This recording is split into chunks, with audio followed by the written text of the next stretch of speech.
அவர் வந்து கோடம்பாக்கத்தில் இருக்கிறத விட கோயம்புத்தூரில் இருக்கிறது தான் அதிகம். அவர் ஒரு சங்கி, அவர் ஒரு பிஜேபி ஆதரவாளர், பிஜேபியோட ஒரு தமிழக பிஆர்ஓ. சார் இந்த இடத்துல கட்டுமிட்டு சார் நீங்கள் எது கொடுத்தாலும் ஓகே, ரொம்ப சந்தோஷம் உங்களை பார்த்ததுலன்னு கிளம்பி போயிடுறாரு. அதன் பிறகு ரஜினியோடைய முத்து அருணாச்சலம் படங்களை அதே ஆஃபீஸர் பார்க்குறாரு.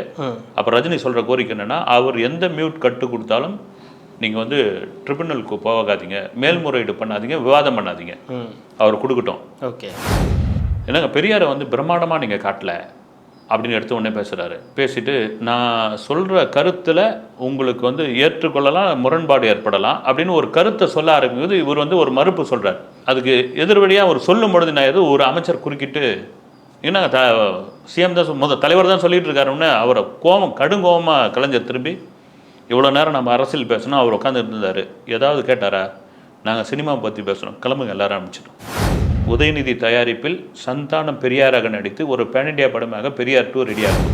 பூஜ்ஜியத்துக்கு மதிப்புண்டுன்னு சொன்னது வந்து உலகத்துக்கு சொன்னது ராமானுஜம் தான். ஆனால் இங்கே வந்து அந்த ராமானுஜத்தை பைத்தியக்காரன் லூசு பையன் அப்படின்னு பட்டம் கட்டி அவனை வந்து துரத்தி அமைச்சு லண்டனில் படித்து இன்றைக்கி அமெரிக்காவில் இதுவாகி ராமானுஜம் சால்வ் பண்ண அந்த கணித தீசஸ் இருக்கு இல்லைங்களா, இன்னும் பாதி அவங்களால வந்து ஆராய்ச்சி பண்ணிட்டு தான் இருக்காங்க, முடியல.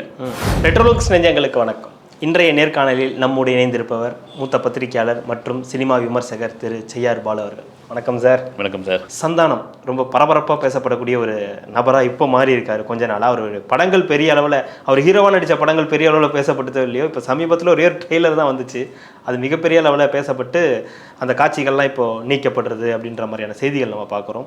என்ன நடந்துகிட்டு இருக்குது சந்தானம் அந்த விஷயத்தில்? ஏன்னா நிறைய எதிர்ப்புகள், ஒரே ஒரு வசனம் மிகப்பெரிய எதிர்ப்பு.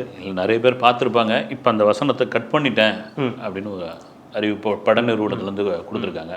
அதுதான் வடக்குப்பட்டி ராமசாமி, ஒரு காமெடி படம். அதில் ஒரு ட்ரெய்லரில் வர ஒரு காட்சி, நம்ம ஊரில் சாமி இல்லை சாமி இல்லைன்னு சொல்கிறோம், அந்த ராமசாமியை நின்று அந்த ராமசாமி இல்லை இது வேறு ராமசாமி அப்படின்னு வருது. நீங்கள் பெரியாரை இழிவுபடுத்திங்க, கொச்சைப்படுத்திட்டீங்க, தொடர்ச்சியான விஷயங்கள். சந்தானம் மேலே வந்து ஒரு தொடர்ச்சியான ஒரு குற்றச்சாட்டு, அவர் ஒரு சங்கி, அவர் ஒரு பிஜேபி ஆதரவாளர், பிஜேபியோட ஒரு தமிழக பிஆர்ஓ. சங்கினா சத்குருவை பார்த்ததுனாலயா? இல்லை, அதை தான் அதிகமாக இது பண்ணிக்கிட்டு இருக்காங்க. வந்து நீங்கள் சந்தானம் வந்து சத்குரு, அவர் வந்து கோடம்பாக்கத்தில் இருக்கிறத விட கோயம்புத்தூரில் இருக்கிறது தான் அதிகம். இந்த மாதிரி கடுமையான விமர்சனங்கள். எனக்கு இந்த சத்குருன்னு சொல்ல வரும்பொழுது நான் என்ன சொல்கிறேன், சந்தானத்துக்கு ஆதரவாலாம் நான் ஒன்றும் பேசலை. நான் நீங்கள் அந்த சத்குரு ஜக்கியை போய் பார்க்குறதுக்கு இந்தியா முழுக்க இருந்து அவ்வளோ ஆர்டிஸ்ட் வராங்க, அவ்வளோ பேர் போகிறாங்க. அவரோட அந்த ஒரு அமாவாசை அன்றைக்கி ஆடுவார் தெரியுங்களா டான்ஸு, அதை ரசித்து பார்க்குறாங்க, இவங்க ஆடுறாங்க. முக்கியமாக பாலிவுட் நட்சத்திரங்கள் பல பேர் போகிறாங்க அங்கே. இதையெல்லாம் தாண்டி ஏன் பர்டிகுலராக சந்தானம் மீதான ஒரு விமர்சனம்னு தெரியல. அப்புறம் உதயநிதிக்கும் அவருக்குமான அந்த நட்பு. நான் கூட ஒரு இன்டர்வியூ எடுத்திருந்தேன் ஒரு பிரபல வாரப்பத்திரிகை. இப்போ சமீபத்தில் ஒரு 2 வருஷத்துக்கு முன்னாடி நான் முதலாளின்னு தான் கூப்பிடுவேன், முதலாளி தான் கூப்பிட்டுட்டு இருப்பேன். அப்புறம் இது சொல்லிகிட்டு இருந்தேன், முதலாளி நீங்கள் ஜெயிச்சா, அப்போ வரல, ஜெயிச்சா எனக்கு ஏதாவது வேலை போட்டு கொடுப்பீங்களா அப்படின்னு, அங்கே உங்களை ஒரு அமைச்சராகவே ஆக்கிடலாம் அப்படின்னு அவர் தமாஷா சொன்னது வந்து, இருக்கிற பாலிடிக்ஸே போதும் இதில் வேற வா அப்படின்னு அந்த பேட்டியில் வந்து ரொம்ப அது ஒரு ஜாலியான ஒரு பேட்டியாக சொல்லிட்டு இருந்தார். ரைட், உதயநிதியுடைய முதல் படம் அறிமுகப்படுத்துறதுக்கு சந்தானம் ஒரு பெரிய பலமாக இருந்தார். இதை தாண்டி இதுவாக இருந்தது. இந்த சர்ச்சை வந்தது, கடுமையான விமர்சனங்கள்லாம் வந்தது. பெரியாரை பற்றி நீங்கள் என்ன சொல்ல முடியுங்க எது. அப்புறமா சில பேர் ஆதரவாகவும் பேசியிருந்தாங்க. பெரியாரை முழு படம் பார்க்காம ஒரு ட்ரெய்லர் வச்செல்லாம் முடிவு பண்ண முடியாது. ஒரு காமெடி நடிகர் அதை வச்சுருக்காருன்னா ஒரு காமெடி சீனாக கூட கடந்து போகலாம் அப்படின்னு. நான் இங்கே ஒரு பழைய ஒரு ஃப்ளாஷ்பேக் வரேன். ஞான ராஜசேகரன் ஐஏஎஸ் அதிகாரி, இப்போ ஓய்வு பெற்ற ஐஏஎஸ் அதிகாரி. அவர் ஒரு சாதாரண ஒரு விளிம்பு நிலையிலிருந்து வந்து ஐஏஎஸ் ஆனவர். ஒரு பின்தங்கிய பகுதியிலேருந்து கேரளாவில் அவர் திருச்சூர் மாவட்டத்தில் கலெக்டராக போடுறாங்க. அடிப்படையில் இலக்கியம், சினிமா ஆர்வம் நிறைய இருக்குது அவருக்கு. சினிமா ஆர்வம் இருக்குது. சினிமா ஆர்வத்தை வந்து அந்த கவர்மெண்ட்டு தெரிஞ்சுக்கிறாங்க. தெரிஞ்சுக்கிட்டு ஒரு கலெக்டருக்கு வந்து ஒரு விடுப்பு கொடுத்து நீங்கள் வந்து சினிமா எடுங்கன்னு சொல்கிறதுல இதுவும் கிடையாது, ரூல்ஸ் கிடையாது. ஆனால் ஒரு மாநில அரசு நினச்சா செய்யலாம். இங்கே தான் அந்த கேரளா எதுவும் நினைக்குது.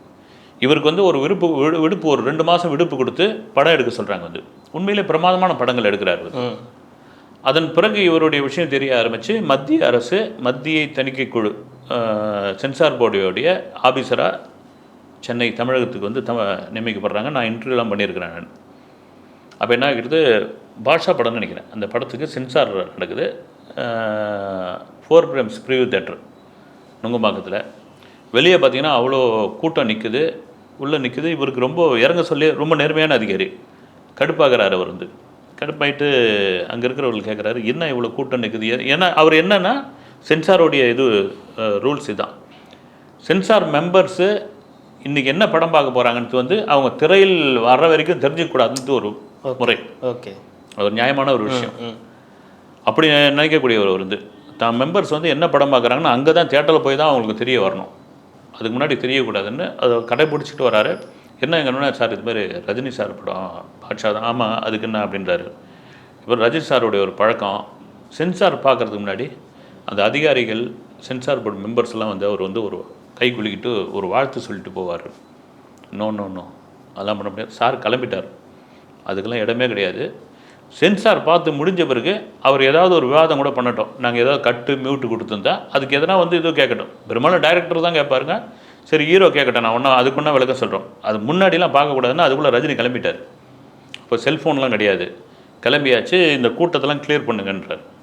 கிளியர் பண்ணுங்க, இப்போ இந்த கூட்டம் இருந்தாலும் நான் படம் பார்க்க மாட்டேன்றார். யார் இவங்களெலாம் முன்கூட்டி தகவல் சொன்னதுன்னு அனுப்பிச்சிடுறாங்க.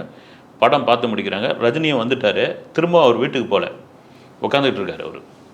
ஏன்னா ரஜினிக்கு என்ன தோணுதுன்னா, இவ்வளோ நேர்மையான ஒரு அதிகாரி நம்ம பார்த்ததே இல்லை அப்படின்னு உட்காந்துட்டார். வீட்டுக்கு போங்கன்ற வேணான்றாரு. இன்டர்வல் முடியுது, இன்டர்வல்லையும் பார்க்க விரும்பல, ஒரு ரூமில் உட்காந்துட்டு இருக்காரு.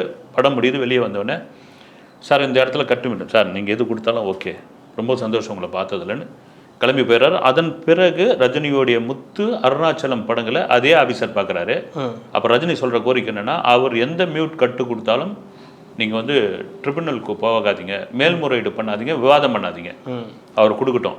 ஓகே, எப்படின்னா அந்த அளவுக்கு ஒரு இதுவான மனிதர் அவர் வந்து.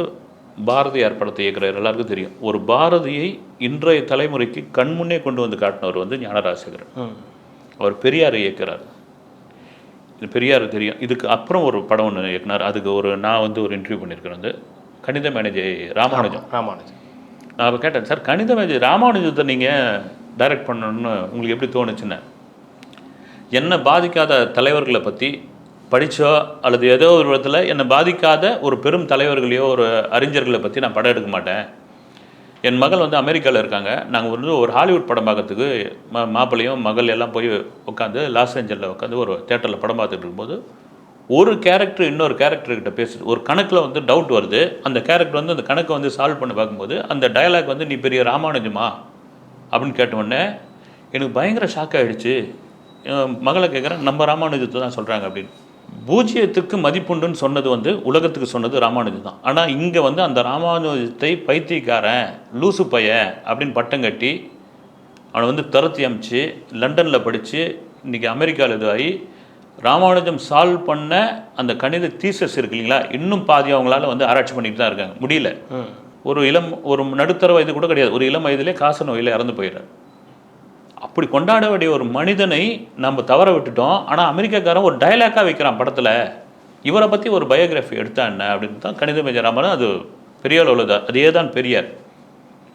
ஒரு சமூக புரட்சி ஏற்படுத்தின ஒரு மனிதன் இன்றைக்கி 100 ஆண்டு காலமாக அடிமைப்பட்டு கொண்டிருந்த ஒரு விஷயத்தை வந்து ஒரு நொடியில் வந்து ஒருத்தர் வந்து தகர்த்தெறிஞ்ச ஒரு மாமனிதன், அவரை பற்றி ஒரு படம் எடுக்கணும் அப்படின்னு முடிவு பண்ணி தான் எழுதப்பட்ட படம் பெரியார் படம். சத்யராஜ் நடிச்சிருந்தார், எல்லாம் நடிச்சிருந்தார். படம் கம்ப்ளீட் ஆகிடுச்சு. கலைஞர் சிஎம், கலைஞர், திராவிட கழக தலைவர் வீரமணி, வைரமுத்து, சில அமைச்சர்கள், எனக்கு தெரிஞ்சு 4 பிரேம்ஸா லேபான்னு தெரியல, படம் பார்க்க வராங்க. பத்திரிகையாளர் காட்சி ஏதோ ஒரு முன் படம் இருக்குது. சிஎம் வராங்கன்னா இந்த செக்யூரிட்டி இதெல்லாம் இது பண்ணி நிறுத்தி வச்சுருந்தாங்க. அப்புறமா அந்த சீனியர் ரிப்போர்ட்டர்லாம் பார்த்து அவர் கலைஞர் பேசினார், அந்த காலத்தில் இருந்த ரிப்போர்ட்டர்ஸ்லாம் பார்த்துட்டு பேசினார். ஒரு இன்டர்வலில் கூப்பிட்றாராம் ஞானராசனை கூப்பிட்டு, பெரியாரை வச்சு இவ்வளோ இன்ட்ரெஸ்டிங்காக படம் எடுத்து என்னங்கன்னு சொல்லுங்கன்னா என்னங்க நிற்கிறாரு வந்து, என்னங்க பெரியாரை வச்சு இவ்வளோ இன்ட்ரெஸ்ட்டாக படம் பண்ணியிருக்கீங்க அப்படின்னு.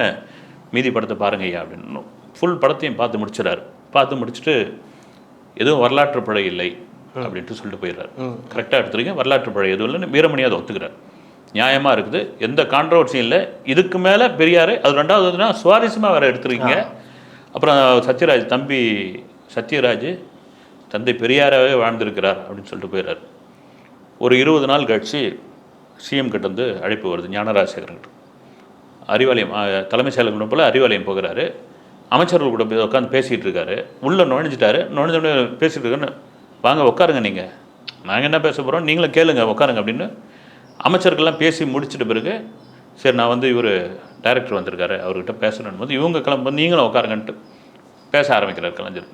என்னங்க பெரியாரை வந்து பிரம்மாண்டமாக நீங்கள் காட்டல அப்படின்னு எடுத்து உடனே பேசுகிறாரு. பேசிட்டு நான் சொல்கிற கருத்தில் உங்களுக்கு வந்து ஏற்றுக்கொள்ளலாம், முரண்பாடு ஏற்படலாம் அப்படின்னு ஒரு கருத்தை சொல்ல ஆரம்பிக்கும்போது இவர் வந்து ஒரு மறுப்பு சொல்கிறார். போலீஸ் வந்து ஒரு இது விசாரிக்கும் போது மறுத்து பேசினா கோவம் வரும் தெரியுங்களா?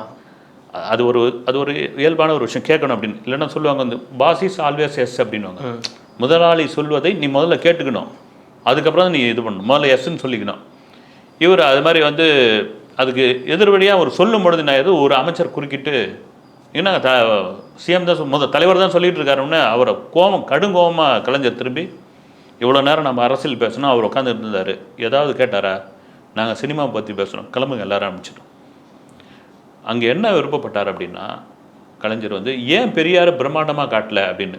இப்போ எனக்கு என்ன தோணுதுன்னா, நீ பேன் இண்டியா படமாக வந்துட்டு இருக்குல்ல, இப்படி ஒரு பேன் இண்டியா ஸ்டாராக ஏன் நீங்கள் பெரியாரை காட்டலன்னு நீங்கள் எழுதி வச்சுங்க. உதயநிதி தயாரிப்பில் சந்தானம் பெரியாராக நடித்து ஒரு பேன் இண்டியா படமாக பெரியார் 2 ரெடி ஆக போகுது. ஓ, பெரியார் 2. ஓகே, சந்தானம் நடிப்பில். ஓகே, அதுக்காக உடல் அமைப்பு இதெல்லாம் தயார்படுத்திக்கலாம். நடிகன் தானே வந்து உங்களுக்கு. சத்யராஜை நம்ம பெரியாராக பார்த்துட்டோம், இதெல்லாம் எப்படி வந்து அப்படின்னு இது ஒரு ப்ராசஸிங் இருக்குது. ஓகே, நம்ம இதில் தான் நம்ம முதல் பெரியார் சொல்கிறேன். இந்த கடையில் ஒரு இந்த எதிர்ப்பு இன்னொரு ஆகலாம், அதுலேருந்து கட் பண்ணிட்டோன்னு சொல்லியாச்சு. வருத்தம்லாம் தெரிவிக்கணும்னு சொல்லியிருக்காங்க. இந்த வருகிற 21ஆம் தேதி சந்தானத்துடைய பிறந்தநாள். அந்த படத்துக்கு வடக்குப்பட்டி ராமசாமி படத்திற்கு காமராஜர் அங்கே தேனாம்பேட்டில் ஒரு பிரம்மாண்டமான ஆடியோ லான்ச்சுக்கு ரெடி பண்ணியிருந்தாங்க.